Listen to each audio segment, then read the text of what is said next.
All right. So that has started. Make sure. Oh, nearly started the recording.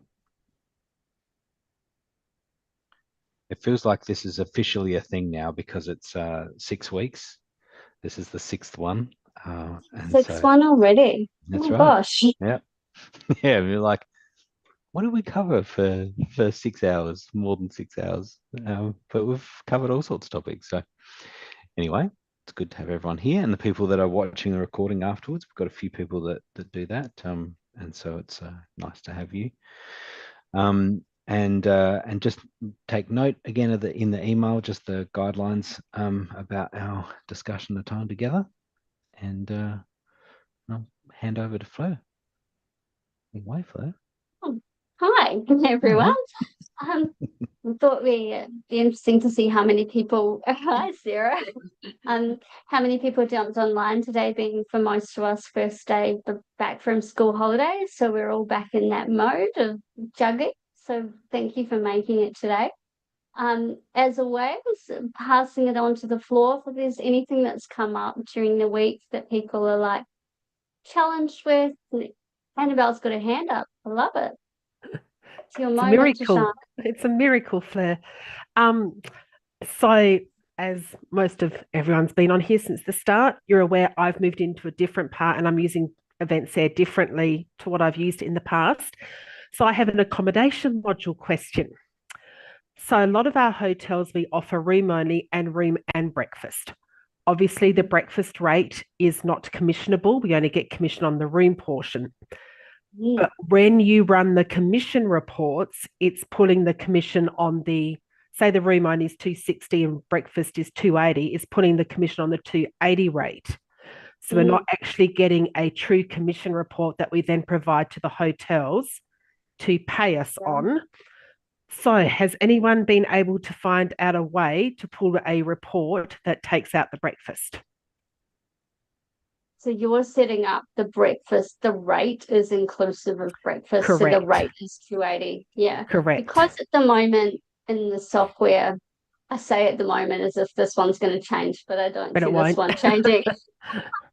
There's not a option to set up different components of accommodation. It's just a rate. It's one Yeah. rate. And whatever Yeah. that rate is, it's going to calculate the commission based on what the Right. percentage is. So Yeah. the only way around that would be to put the breakfast somewhere else, like, which isn't ideal because it sits beautifully within that because it's per night. If you were to put it in functions, for example, and use the function number for the number of nights that you need breakfast for, or the number of people times nights, that would be a way of doing it. Or you could set up a function code so you could set your accommodation up and then have a next section of your form, which is the functions module, and your function could be breakfast, and then your subcodes being Monday, the Tuesday, Wednesday, and the number of people that you want to buy the breakfast for, which, if you've got 2 people in a room, the breakfast is actually going to be double. Like, it depends whether that includes breakfast for 2 or not.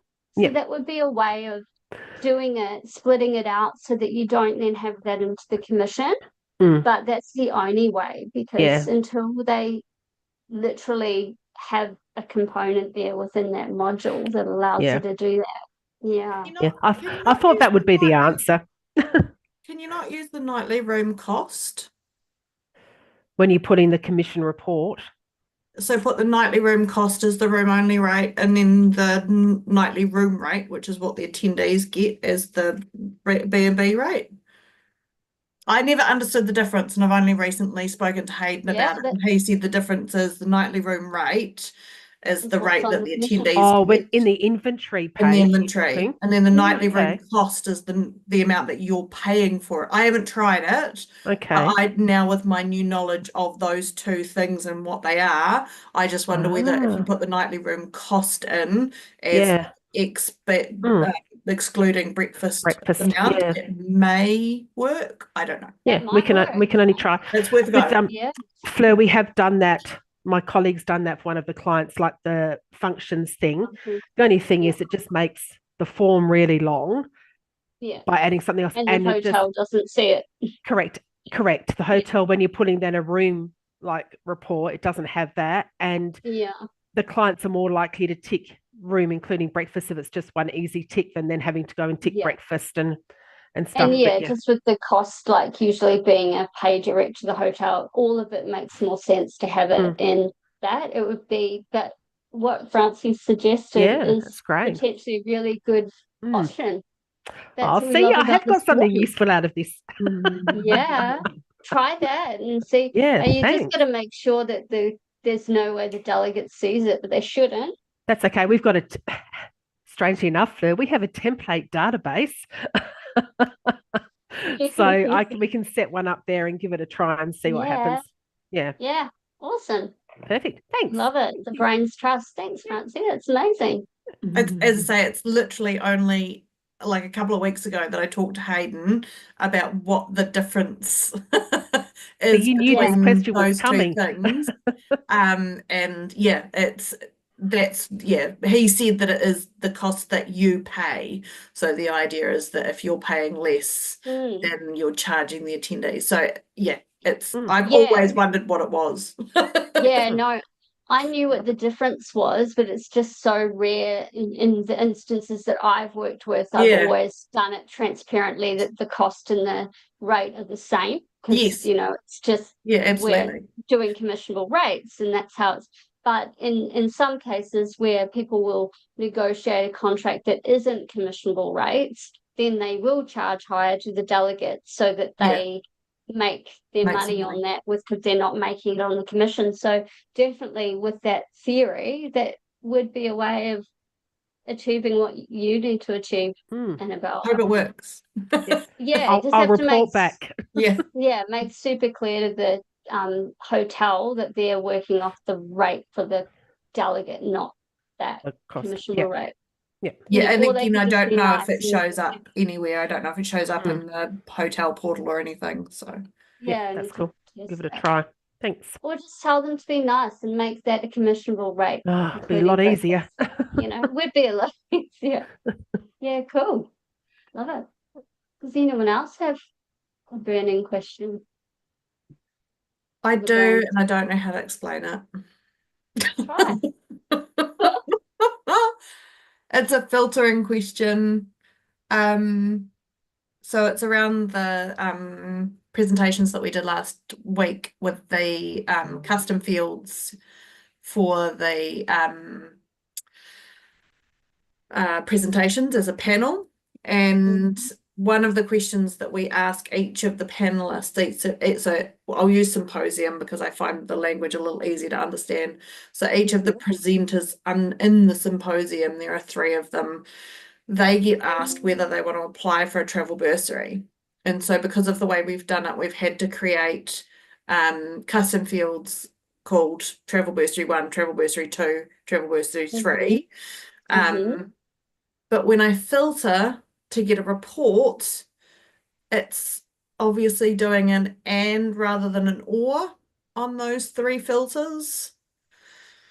So it brings up nothing when I filter off the when I set that filter, it just comes with blank. Whereas if I do, oh yes, please. Oh, you're waving, Tracy. You were. Yeah, sorry, I was waving to going, yes, me. Sorry, can't answer it yet. Okay.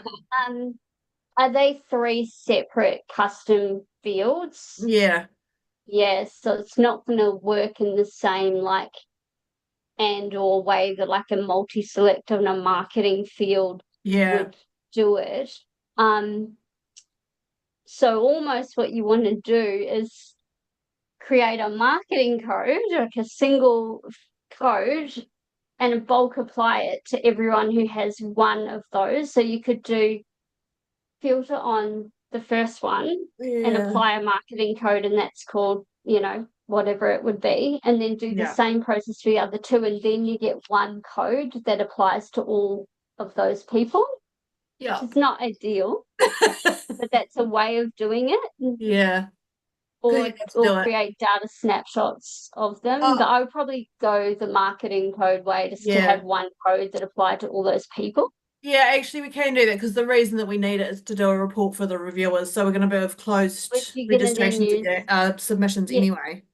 and Yeah. it's pretty quick to do it. Just do a Yes. bulk data creation with the Yeah. new Yeah. marketing Yeah. code. Everyone has got that, and then everyone has got that, Yeah. and then that'll Amazing. Thank you. no worries. Why do you have, Yeah. out of interest, why do you have the 3 different bursary Because messages? so it's the way that we've had set up. So I'm working with a client who has panel submissions, they call them. So it's like a symposium. So there's an overarching submission. And then as part of that, there are 3 different Oh, they're different. presentations. They're So we different. needed to collect the submitting author, the title, the abstract, and if they wanted to apply for a travel bursary for each of those 3 presentations. Right. So, okay. Yeah. Yeah. I see. Yeah, again, trying to work the abstract portal, the presentation portal in a way that it is not meant to work. Okay. But Yeah.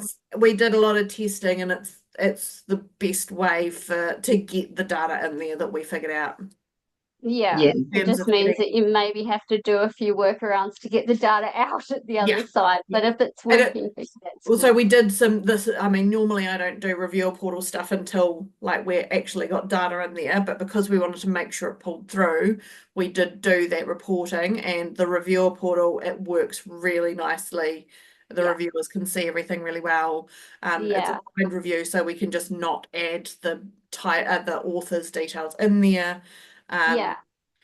That sort of thing. So it does work. And then because we're asking the travel bursary people to fill in some information, that's actually going to help with part of the process because their records will then already be in Events Air when they get accepted, and we've got to put their presentation details in there. So I do love that in the reviewer portal that you can select which ones what they get to see custom and what they fields don't. they see and what they don't, so that you can have some that are, relevant and some that aren't to reviewing. I think that's really cool.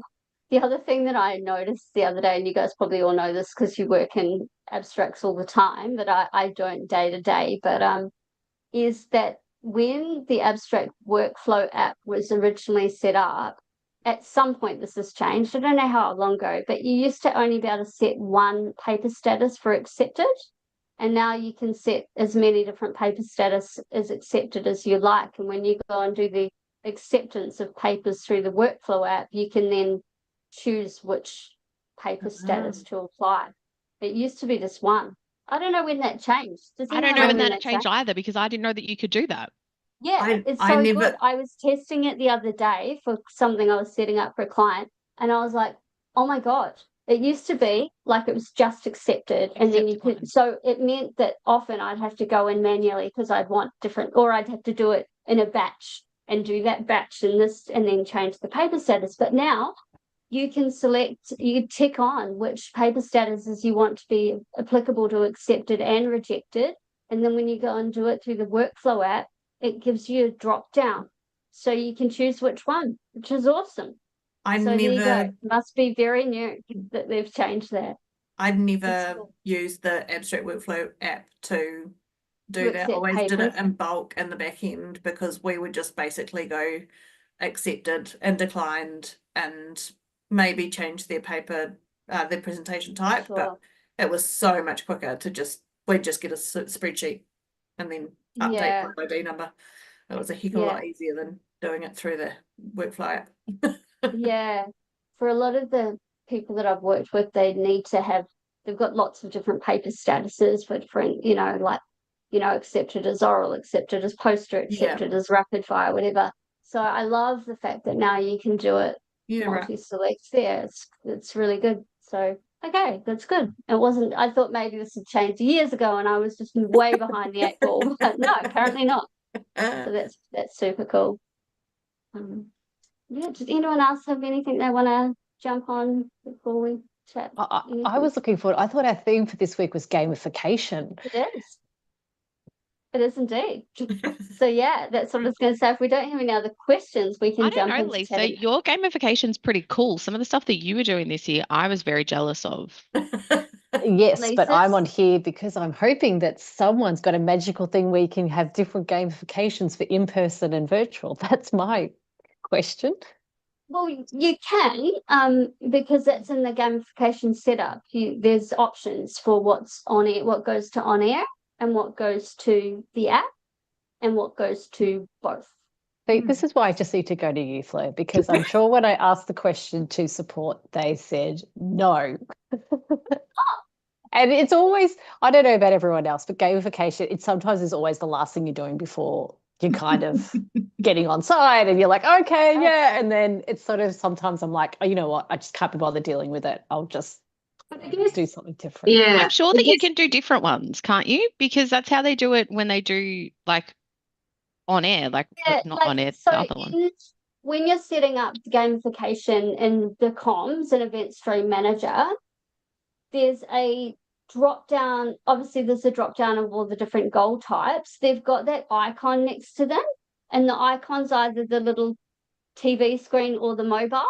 If it's the TV screen, that goes to on air, and if it's the phone, it goes on the mobile. So there are particular ones that only have the TV screen, and they're just the on air ones.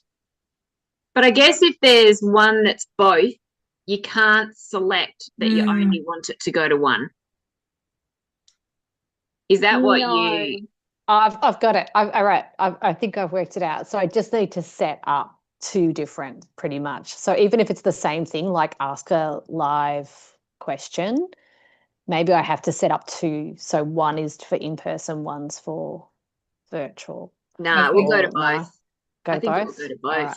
That yeah, everyone would see everything. Yeah, Yeah, they I think would. it was So maybe they're- 2 years ago I asked support and they just end up saying no, I couldn't do it. So yeah. yeah, because there are some that are very specific to what's happening in on air, like obviously completing a session, joining a live poster presentation. Those ones are only for people who are on air, and there are ones that are only for the app, like what's a lead scan, an exhibitor lead scan is an app one because you've got to be in person, do it on the app. The stand visit, for example, could be either because it could be either through the app that they've visited the stand and the listing, or they've gone in through on air through the gallery. But what there isn't, and that's probably comes back to your question, is there isn't an ability to filter on the trivia question and go, I want this to apply to only this group of people, which is what would be the next step. And so, this is a good opportunity to talk about things that you would like to enhance in gamification. And that would be one of them, be to filter points to a particular group of people. Like obviously you've got the inventory limits and you've got the personal limits and all that sort of stuff, the display time, all of that stuff is great. But when you're setting up a goal, it doesn't have the filter icon. You don't have the option to go, I only want that to be, I'm thinking like early career researchers, that kind of thing, and you want a goal that's just for those people. You can't do that because you can't filter down. Yeah, because it would be good to filter by registration type as well. Yeah. Yeah. Yeah, totally. Yeah. Totally. But yeah, there's not like something like trivia, for example. It just goes to both, and it's not it would be great for something like that if there was a option to just do one to the online, because your questions might be different than what you're doing with the in-person. Yeah. Mm. I'm just always really curious because, Events Air does its own conference.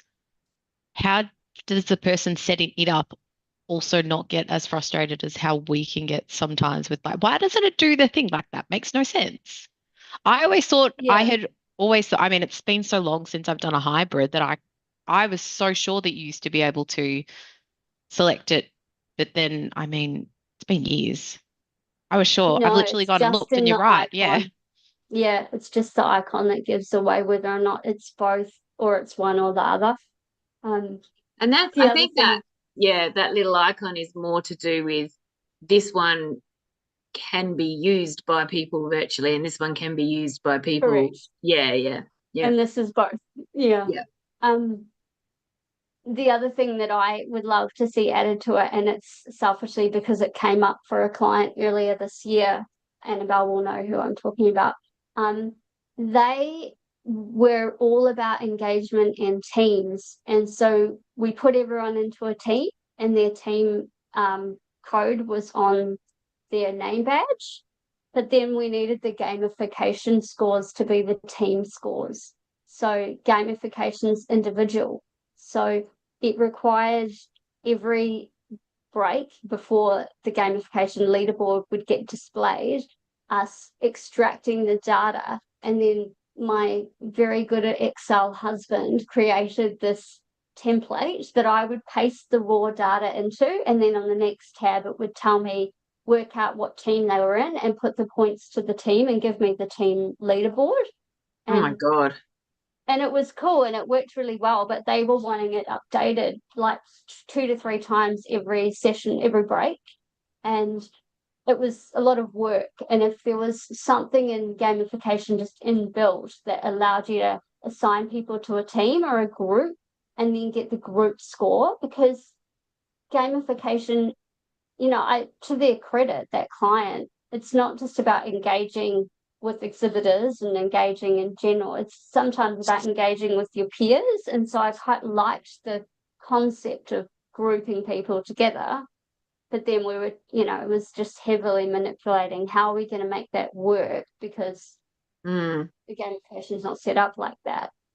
And it was I've one done of a those, lot of, I yeah. said, yes, we can do it. And then we don't know how that's going to happen. Yeah. I've done a lot of group work before as well, but we always have to do it manually. It always ends up being manual. We don't even try to link it through the gamification because it's, but that'd be awesome if that could do groups, wouldn't it? It would be. It would be. Because I think groups and teams, it's like because so much about gamification could be teams, being in a trivia team or all that kind of stuff. And I think if you had that feature in it, that would just take it to the next level. Yeah. Like conceptually, I really like it.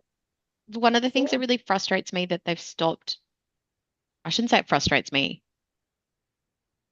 Marketing cares more than I do.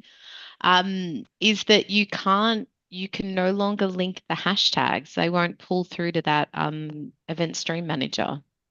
You used to be able to pull Twitter and stuff like that, and it doesn't work anymore.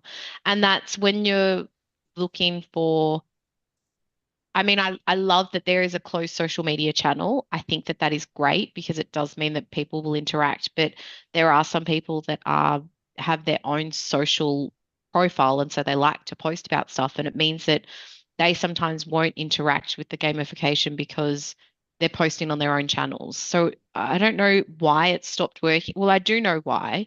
Something to do with something. I can't remember. I asked, and it doesn't work anymore, and it's a bit silly. Because it's still there, like the retweet Twitter is still there in the automated posts. Yes. But just hasn't been working? No, I've tried to set it up and it wasn't working, and I logged a ticket. It was last year that I did it, and they were like, yeah, it's not working anymore. And I think that's more frustrating, is that it's still showing as an option. Yeah, remove the field. That's annoying. Yeah, and I think that's a really valid point, and that's probably the biggest feedback that I have had from clients over the years with gamification is the social feed, that people they want to do it on Twitter, they want to do it on their own socials. That's where the activity goes, because otherwise only people in the app see it. So it's more like, it's not very well used, I don't think. And I find often the social feed, if you've got it switched on, especially if you're doing a hybrid, becomes a place that they put in their complaints about what they can't hear a session properly, or they use it as a support place, ticket place. And the amount of times I go in there as the support person and go, just a reminder, come via the help desk rather than via that social feed. And so I guess that kind of comes back to what people's perception of that social feed is, and how how do you get people to utilize that better? And yeah, it's an interesting one. I feel like if you gamify it, they love it. I mean, Yeah, I have some clients that the just like go photos and stuff nuts like on that it posts. because they get points. Yeah, you get Yeah. photos of like glasses, like water glasses. Yeah. Like, great water. Yeah. Why did you just get 1,500 points for that? Yeah. It's funny as well. Like, I think gamification, the other discussion is around active versus passive gamification. Active being answering a trivia question is an active participation. Passive lead scanning, picking up my name badge, logging into the app, checking into a session. Those things that I'm going to do anyway, and I'm just earning points by doing them. As opposed to active participation. And the client that we did the team thing with, we really analyzed that afterwards and found that a lot more of the engagement was passive than active. And it's just interesting to look at the demographics of delegates and who really buys into gamification and who doesn't, and what's the achievement in it, what's the incentive in it. Like, I think the prizes maybe for that client weren't as exciting, and so people weren't engaging because they weren't excited about getting 10% off their next registration. But if it's an iPad or a night at a hotel, people might be a bit more motivated to get on board with it. And some people are just naturally competitive.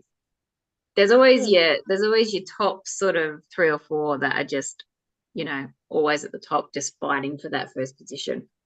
I mean, Lisa, you use it a lot. So what's your thoughts on?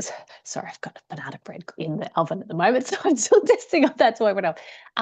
Look, it was really exciting for us this year because we used to have our old partnership person when I joined said, no, you can't change it. It's just the passport prize. The only thing people can do is go and scan the partners. She retired this year. So I was very excited that I got to retire the passport program with her. And we got to do a lot of play around with a lot of gamification. So it was sort of, we didn't know what it was going to be like. And I understand, I think, Blair, I think next year when we plan it, looking at what's passive and what's active.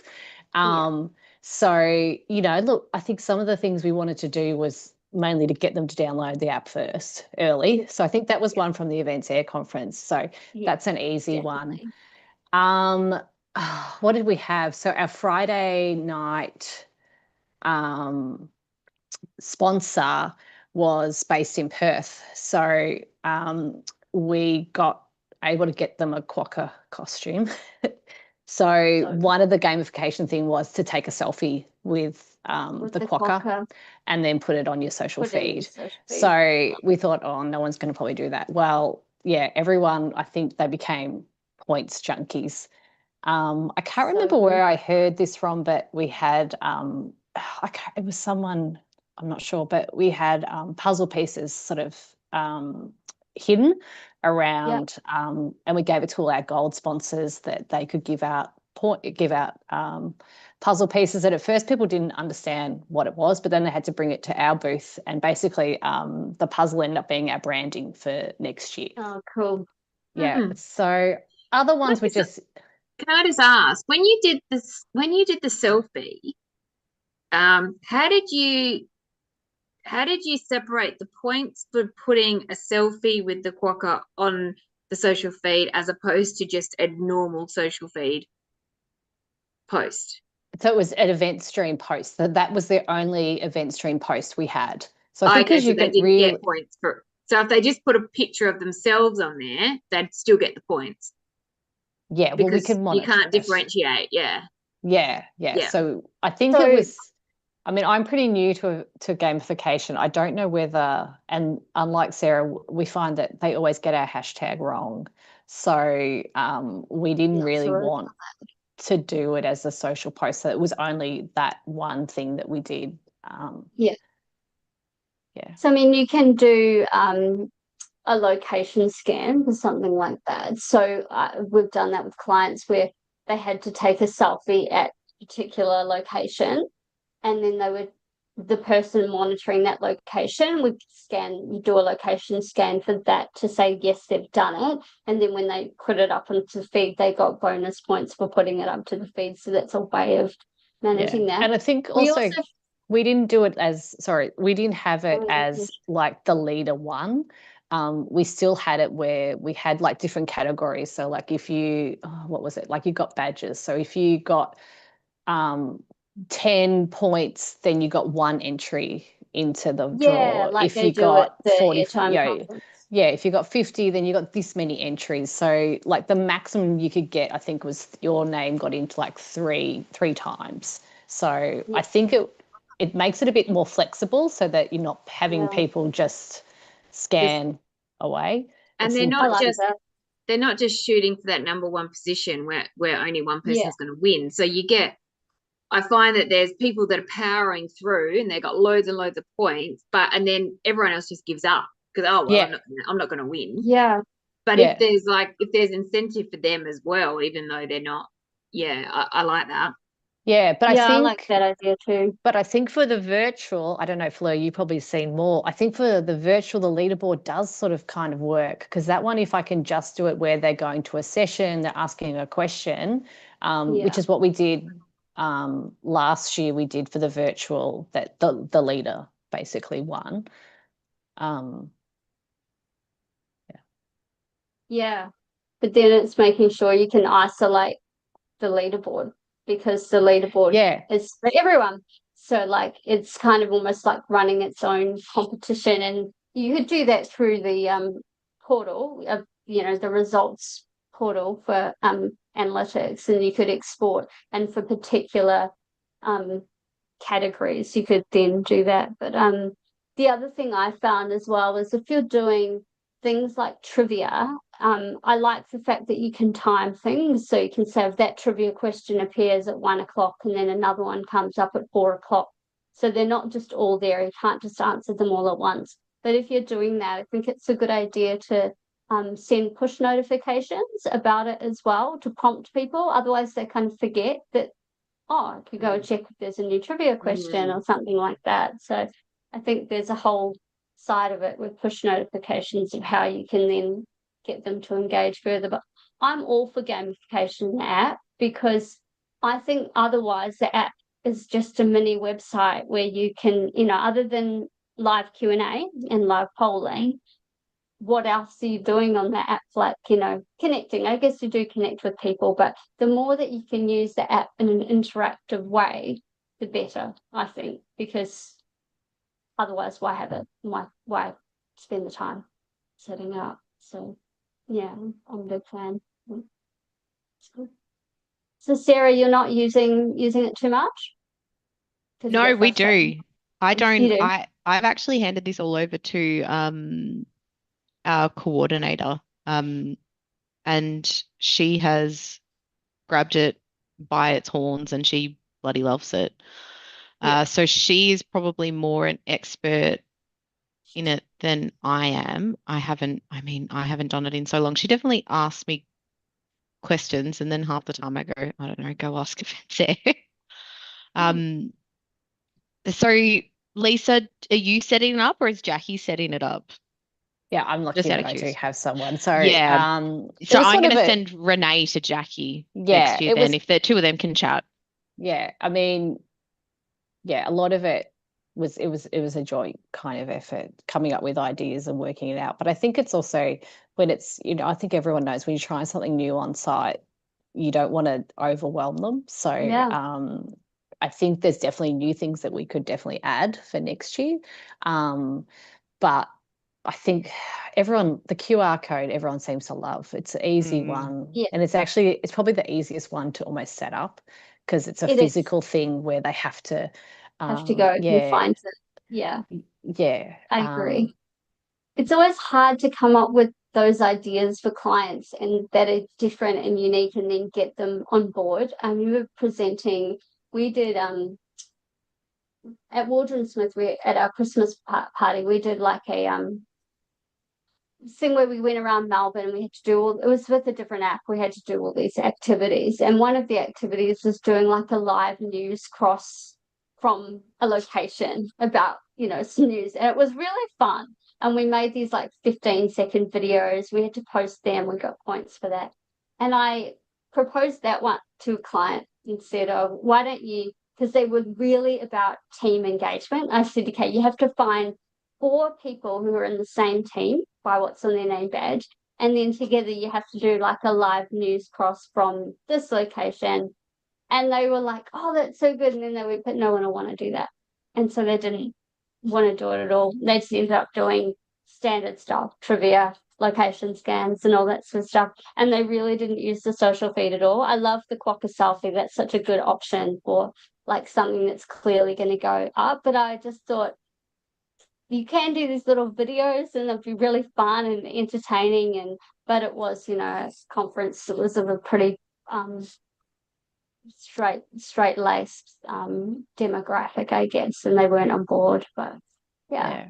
Well, I think I was excited because we tried new things, and I was hoping that then, because we had a lot of feedback from the past where a lot of the exhibitors would be like, oh, I hate this, they just come and scan, they don't ask, and and so we thought that, oh, maybe now that we've added all these things, they'll all be like, oh, okay, you can scrap coming to my booth and getting scanned. But they're all like, no, can you keep that? And it's like, oh, really?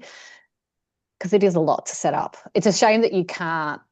You can, I suppose you can add them to your library so that you can add each year, but it can be So is that you do a location scan QR code for each exhibitor? Yeah, but we try and tell them to hide it. Hide it? Yeah, we do that too. Hide it, get them up, but there's so many that don't. Yeah, and there's so many delegates that run around and just scan. That's all they want to do. But you still need to make sure that they scan using scan leads as well, which obviously you can enable a point in, because otherwise the lead doesn't come through if you're doing location. That was our problem this year. I couldn't believe how many of them used scan. I literally, one of the things that I printed an A4 piece of paper. Step 1, open the app. Step 2, click lead scan. Completely ignored it, and they just scanned contacts. Yeah. And our platinum sponsor, and there's people haven't agreed to give their details, and no, it is a big problem, that one. And that's something that, it's aside from gamification, but it's kind of like linked LinkedIn because we're talking lead scanning. But that is something that I feed back to Warren on the app development, is that the app almost needs to have a different face for exhibitors logging in, because it needs to be so obvious, because now they've added that little icon at the top where you click and you get your QR code comes up on your full screen on the new app. People use that, and it's not where you want to scan from. You just have to scan via scan leads, otherwise you're not going to capture the data. The other really interesting one with scan leads that's come up for me of late, that's new and a new issue. Maybe they're resolving this, but if your booth doesn't have a number, if it has text instead of number or text and number, it doesn't work. The scan leads doesn't work. So we used to do a booth. Where were you a month ago when I couldn't figure this out? Yeah, where your booth is like networking lounge, it won't work. You have to give networking lounge. It has to be like booth 100, and then it will work. And as soon as you change it back, it will actually bring all the leads back in. But yeah, it doesn't work. You don't have a number, which is new. You used to be able to do it up until a few months ago. We were doing it no problem. We struck that. Might have been February the first time we struck that. Because we name all. Can you have it so? Because I set mine up as like booth 1, booth 2, with a word and a number. No, it doesn't work. Has to be the number. So sure, you can set up this. It worked for me a few weeks ago like that. Well, even there was one you did recently where you had not assigned a booth number, you just assigned a booth type. Yeah, that doesn't work. That doesn't work. Yeah, so that doesn't work. Yeah. And so you have to have the number attached to it. You have to have, but it doesn't have to actually be a number, does it?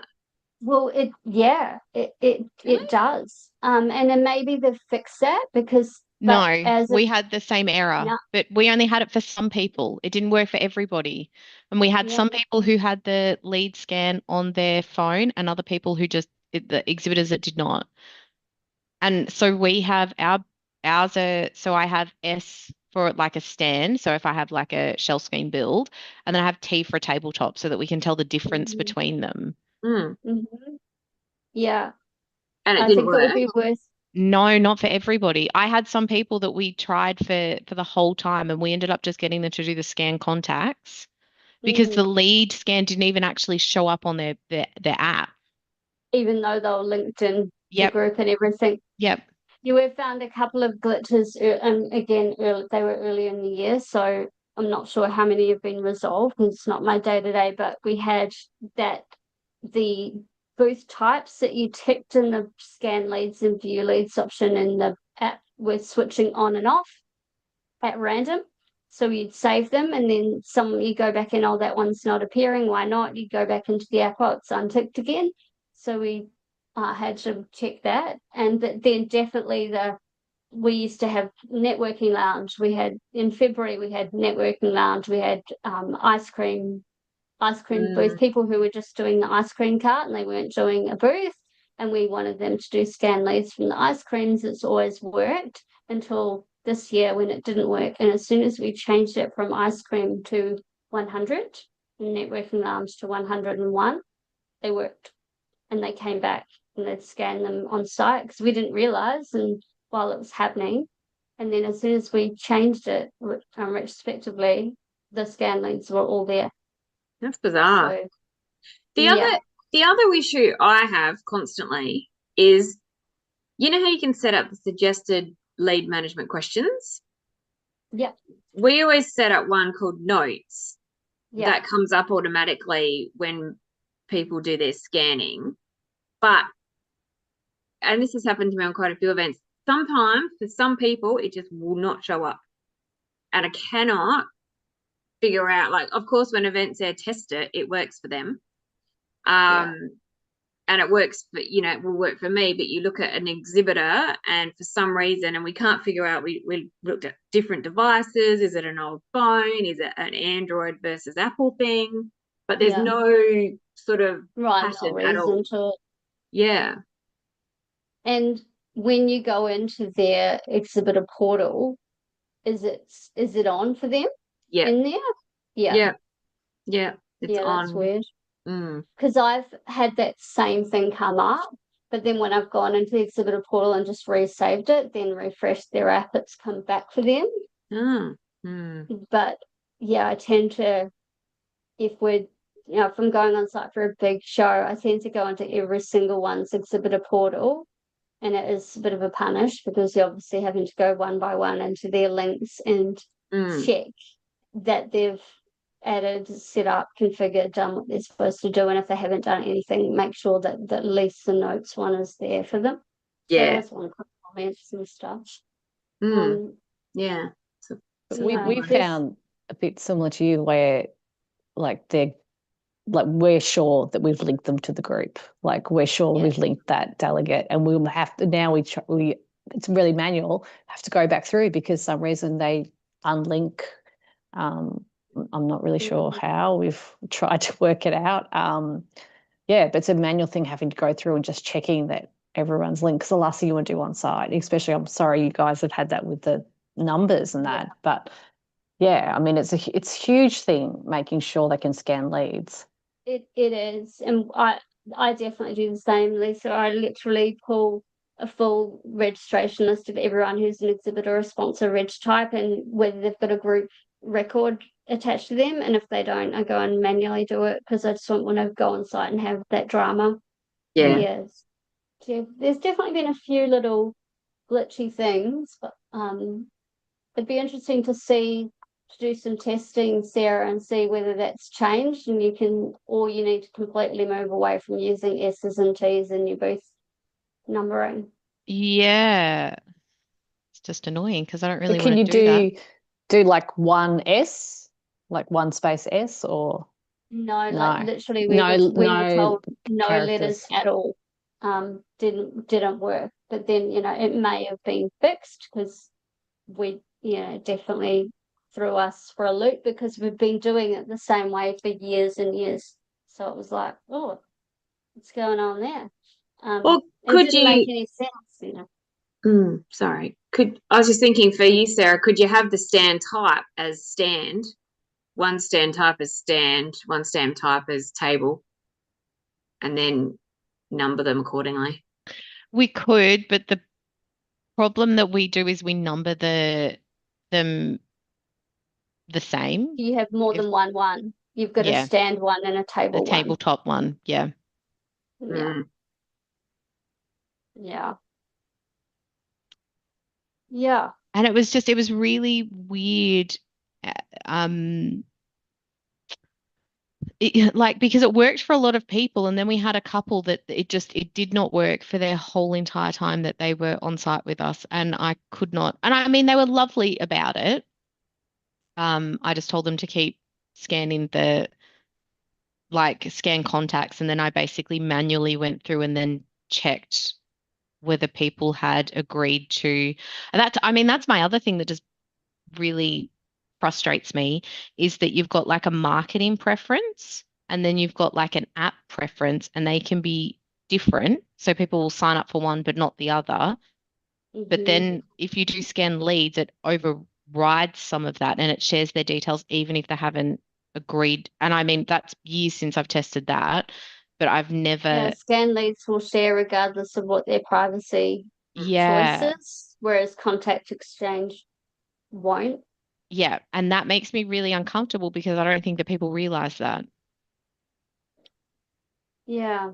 No, they I know wouldn't. that the Avencia theory is that if they're being scanned, then they are showing their QR code to someone, which is effectively giving them permission. Giving permission. Like in the Yeah. scan leads, you can't get that QR code unless you're really clever with your scanner and you're gonna try and get. Yeah, you But can't sort of stealth I know through it. that I've spoken to Avencia, but maybe it was at a conference or something, but I remember them saying that the difference between the marketing privacy or the app privacy versus the scan leads is that, they have to physically give their details, which is like passing a business card over. Which makes sense because if they're having a conversation and they're saying contact me, Yeah, they're gonna want to share their contact details. That doesn't work like that if you use On Air though, because No. if On Air they go and they visit somebody, that will automatically share the details. I remember having a very long conversation with who was it? Jamie. Oh my gosh, Jamie Pear. Way back when. Oh, I shouldn't name drop, sorry. I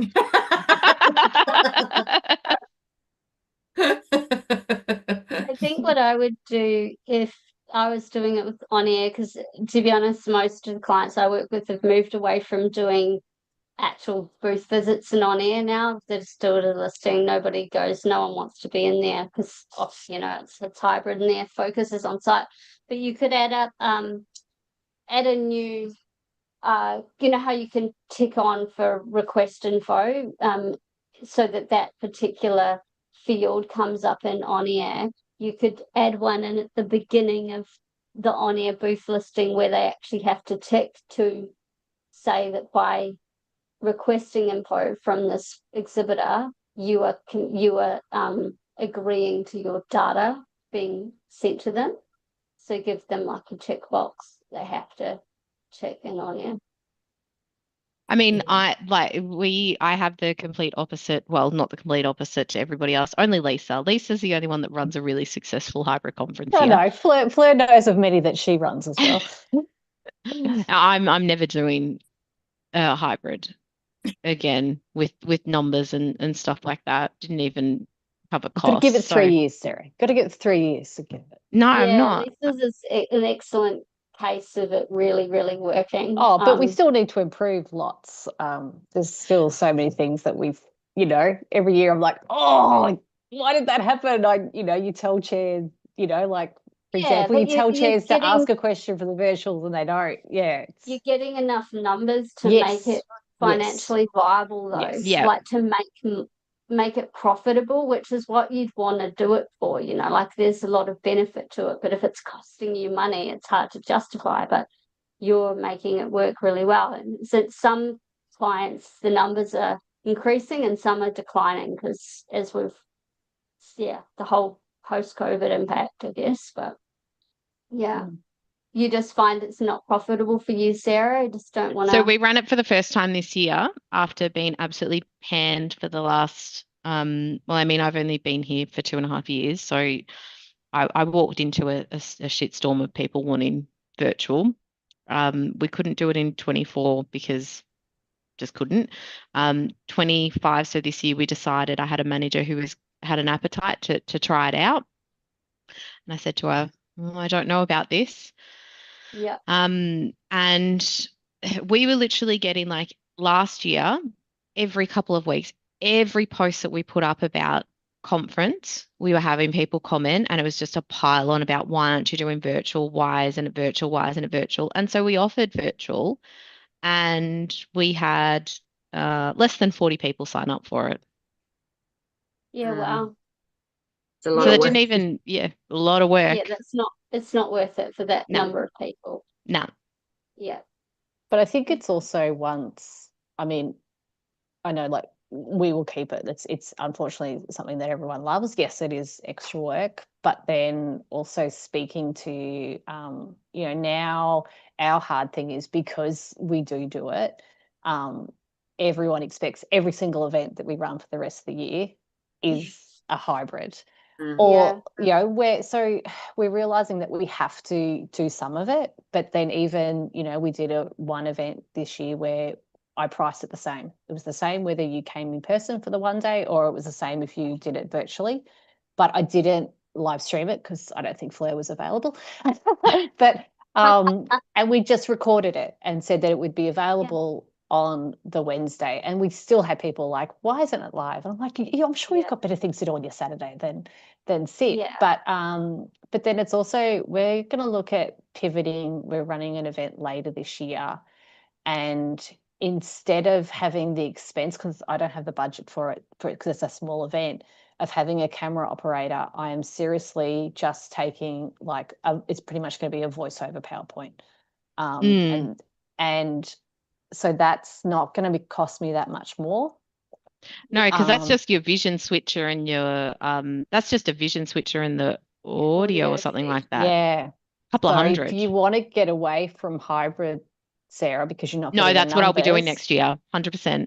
I just need to make sure that I have the vision switcher. Last year, what we did was we just recorded the audio and then gave people the slides. And I didn't realize post-conference, because I worked with we were at PCEC last year. If any of you ever go to PCEC, I hope that you all get Jess there as AV Ops, because she is absolutely incredible, and her knowledge, if I could take her everywhere, I would.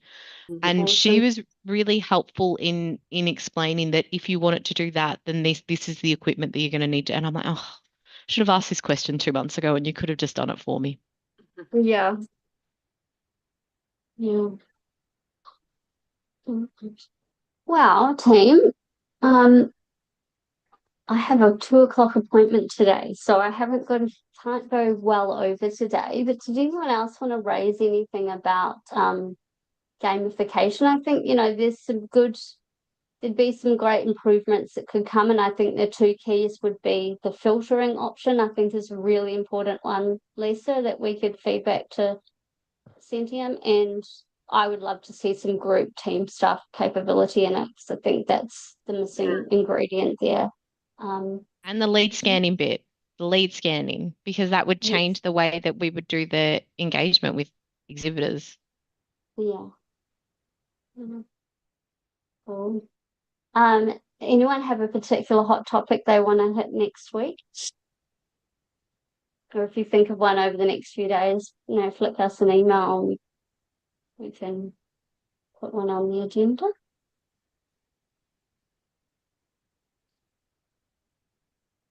Just let you marinate on that for a few days. Yeah, nothing at the moment. I think there was, but it's gone. That's all right. If you think of it, come back. And thanks for that great suggestion for Annabelle earlier. That was awesome. Hopefully it Great. works. I really hope it Yeah, yeah. I think it should. In theory, it should. Yeah. So that's awesome. Cool. Yeah. All right. Well, it's lovely to see all you Sorry. guys. Just an FYI. I don't know if Yeah. anyone else does this in the app. If you use just my agenda and allocate sessions to everyone so that if they've got like breakouts or whatever and you just want them to use that, the live Q&A doesn't work. The only way it works at the moment is to have the agenda in there as well and adding session check-in. Oh, okay. Yeah, I can't imagine for us not ever having the agenda. We would always have both, but okay, that's good to know. I've had a few clients that I've worked with who are like, we don't want them to see everything. We don't want them to get confused. We just want them their to personal see agenda. what Yeah. they are actually attending and not have to worry that there is other stuff going on. But yeah. And is that in the new app? Both. Okay. The immediate response from support was that it's only the modern app. Because it's with a client that I'm training through events here, so I get the quick through to support because I'm working with the team. And they said it was just the modern app, and then I tested it, and it was the old app as well. So can you hide the full agenda on like the second page or something so then it's not front and center for them? No. Because in the new app they are combined. The agenda and the personal agenda is combined. We can work around it. So we've called it like agenda and then breakouts. But it's still not ideal because it's just kind of that one section. And I'm planning on using it for another client, and I'm not going to probably because having said I'm hoping. I've asked about hiding the session check-in in the app. I'm expecting a no, but I'm asking just in case because that's the only problem with it. Otherwise, it actually works fine. It's just the fact that there's then a session check-in when you don't really want to confuse people by asking them to check into the session. Yeah. Good to know. Thank you. Yeah. Hot tip from you. That's helpful. I don't know if that's a hot tip. It's not a problem. That's a problem. But again, hopefully it doesn't impact too many people because I'd like to say a problem shared is a problem halved, but at least we all know about the problem. Knowledge is power to not use it that way. Cool. Yeah. All right. Well, thanks so much, everyone, and we look forward to seeing those who can make it next week. If you think of a particular topic you want, always welcome to throw them our way. Beautiful. Cool. All right. Thanks, everyone. See you guys later. Bye. Bye.